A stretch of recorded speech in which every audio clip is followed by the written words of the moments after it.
Doctor Indira Goswami, सह आचार्य गृह विज्ञान विभाग, महारानी सुदर्शन कॉलेज बीकानेर से MA home science final year के paper 8 extension technique and programme के अंतर्गत दृश्य श्रव्य शिक्षण सामग्री के अंतर्गत आज सर्वप्रथम कठपुतली का खेल या पपेट शो पर चर्चा करने जा रही हूँ। कठपुतली का खेल या पपेट शो बहुत पुराने समय से ही मनोरंजन का एक बहुत ही महत्वपूर्ण साधन बना हुआ है। आज यह मनोरंजन के साथ साथ शिक्षण का भी एक महत्वपूर्ण माध्यम बन गया है। कठपुतली के खेल के द्वारा ग्रामीणों को रोचक तरीके से शिक्षित किया जा सकता है। उनके ज्ञान, व्यवहार और कुशलता में वांछित परिवर्तन लाना भी संभव हो गया है। पहले कठपुतली खेल के माध्यम से केवल धार्मिक और ऐतिहासिक गाथाएं प्रस्तुत की जाती थी, किंतु आज वर्तमान में इसका जैसे जैसे प्रचार और प्रसार हुआ है, आज कठपुतली प्रदर्शन के माध्यम से दहेज प्रथा, पर्दा प्रथा, बाल विवाह, मृत्यु भोज, कन्या भ्रूण हत्या, परिवार नियोजन इत्यादि बहुत सी कुरीतियों के उन्मूलन हेतु संदेश को जन जन तक पहुंचाने में सफलता मिली है। कठपुतलियाँ कई प्रकार की होती हैं, जैसे हाथ से चलने वाली कठपुतली जो कि काठ की पुतली होती है, हाथ से चलने वाली पुतली, धागे से चलने वाली पुतली, छड़ से चलने वाली पुतली और छाया कठपुतली, पेपर मैशी की कठपुतली, इस तरह से कई प्रकार की कठपुतली होती हैं। हाथ से चलने वाली कठपुतली अत्यंत सरल होती है। इसको तैयार करने का काम कठपुतली प्रदर्शन करने वाले ही करते हैं और ये 3 उंगलियों वाले दस्ताने की तरह होती हैं, जिनको हाथों में फिट किया जाता है। पहली उंगली को कठपुतली के सिर में डालकर कहानी कहते समय सिर को हिलाया डुलाया जाता है।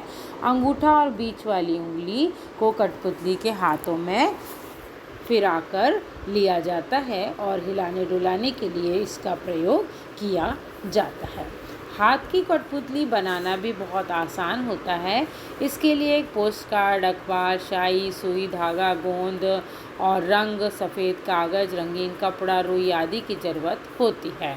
सबसे पहले पोस्ट कार्ड को लपेटकर बेलनाकार बनाकर अंगूठे की मोटाई के अनुसार लपेटकर गोंद से चिपका दिया जाता है और अखबार या रुई को अच्छी तरह लपेट करके अंगूठे के आकार की गोली बनाकर पोस्ट कार्ड की ट्यूब पर अच्छी तरह से दबाकर चिपका दिया जाता है, जिससे कि कठपुतली का सिर तैयार हो जाता है।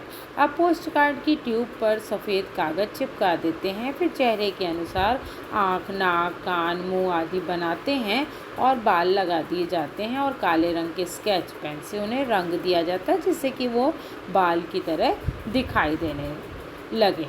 इसमें स्त्री कठपुतली और पुरुष कठपुतली को अलग अलग रूप में सजाया जाता है। स्त्री कठपुतली के लिए चेहरा भी महिलाओं जैसा बनाया जाता है और पुरुष कठपुतली बनाने के लिए उसमें मूछें, पगड़ी आदि बांध दिया जाता है और सुंदर रंग, चटक रंग का कपड़ा लेकर कठपुतली की गर्दन में बांध देते हैं। यदि स्त्री कठपुतली है तो लहंगा चुन्नी और पुरुष कठपुतली है तो धोती कुर्ता पहना दिया जाता है और बच्चे के कठपुतली के लिए बच्चे के अनुसार वस्त्र उसे पहनाए जाते हैं और जिस तरह का खेल दिखाना होता है उसी तरह के कपड़े पहनाए जाते हैं और वैसा ही श्रृंगार किया जाता है।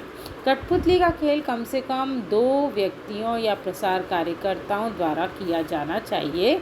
इसका खेल दिखाने के लिए एक चारपाई, चौकी या 2 खंभे वाले बरामदे का प्रयोग किया जाता है, जिस पर चादर से पर्दा बना लिया जाता है और खेल दिखाने वाले को मुंह, सिर और पूरा शरीर जो है चारपाई, चौकी और खंभों से छिपा कर रखा जाता है।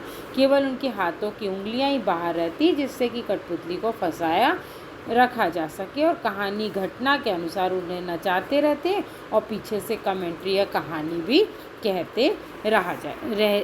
कहनी पड़ती है। कठपुतली का खेल दिखाने वाले का हाथ भी दिखाई नहीं देना चाहिए, केवल सामने से कठपुतली का प्रदर्शन ही दिखाई देना चाहिए।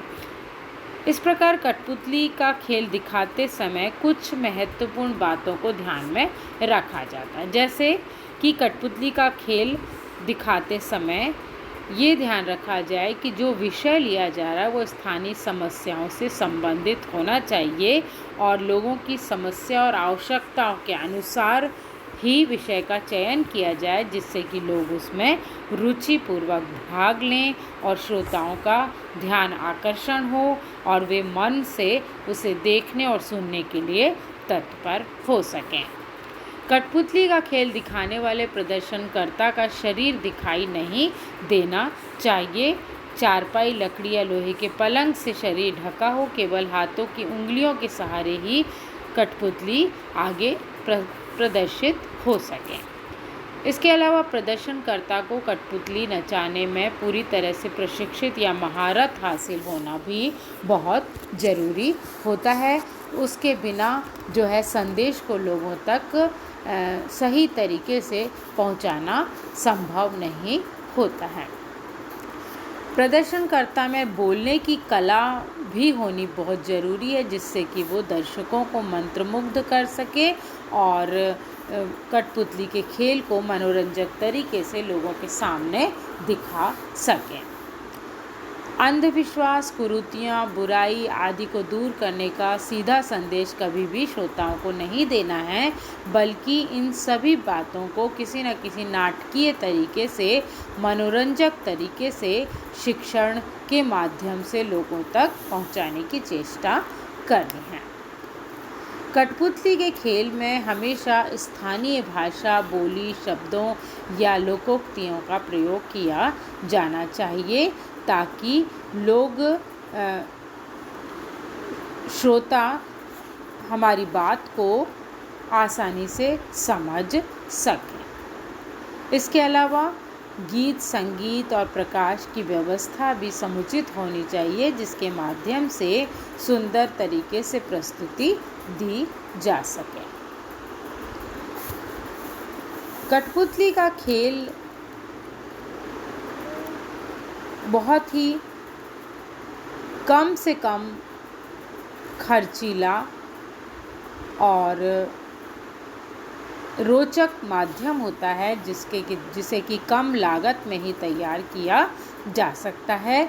तो इसके यदि हम फ़ायदे, एडवांटेजेस देखें तो सबसे पहला लाभ है कि कठपुतली का खेल कम खर्चीला होता है। इसको बनाने में बहुत ज़्यादा महंगी सामग्री या साधन की आवश्यकता नहीं है। कम लागत में घर पर पड़ी हुई बची कुची वस्तुओं से ही इसे आसानी से बनाया जा सकता है। दूसरा, शिक्षण का एक बहुत ही मनोरंजक तरीका होता है, जिसके के द्वारा रोचक तरीके से ज्ञानवर्धक जानकारियों को, संदेश को लोगों तक पहुंचाया जा सकता है। इसके अलावा कठपुतली ग्रामीणों की आजीविका का भी स्रोत होता है, क्योंकि इसे बनाकर बेचकर लोग धन भी कमा सकते हैं। इसके अलावा स्थानीय बोली भाषा का प्रयोग होने के कारण कठपुतली प्रदर्शित करने वाले व्यक्ति की बोली गई बात को श्रोता आसानी से समझ जाते हैं और वो संदेश उनके लिए उपयोगी भी होता है। कठपुतली का खेल बार बार किया जा सकता है, अतः इसमें लोगों तक संदेश जब तक पूरी तरह से प्रसारित नहीं हो जाता है, इस खेल के माध्यम से संदेश को लोगों तक भेजा जा सकता है। इसके अलावा मनोरंजक तरीके से लोगों का ध्यान आकर्षित करते हुए मनचाहे संदेश को लोगों तक पहुंचाने के लिए ये एक बहुत ही अच्छा, महत्वपूर्ण साधन होता है। गीत, संगीत और प्रकाश के द्वारा सुंदर प्रस्तुति भी की जा सकती है। इसके अलावा कठपुतली प्रदर्शन की कुछ सीमाएं भी होती हैं, क्योंकि हाथ से कठपुतली बनाना एक कला है और ये कला सभी को नहीं आती है। इस कला में प्रदर्शनकर्ता की दक्षता और प्रशिक्षण बहुत ही महत्वपूर्ण होता है। कठपुतली को बनाने में समय अधिक लगता है, अतः यह समय साध्य भी है और श्रम साध्य भी है। इसे बनाने में समय के साथ साथ शक्ति का भी व्यय होता है। कठपुतली बनाना ही नहीं बल्कि इस खेल को दिखाने में भी बहुत समय और शक्ति का व्यय होता है। कठपुतली पात्र के अनुरूप बनानी होती है, तभी वो आकर्षक और सबके लिए उपयोगी हो सकती है। कठपुतली का खेल दिखाने वाले में चुस्ती, फुर्ती और विशेषज्ञता का होना भी बहुत ज़रूरी होता है। धन्यवाद।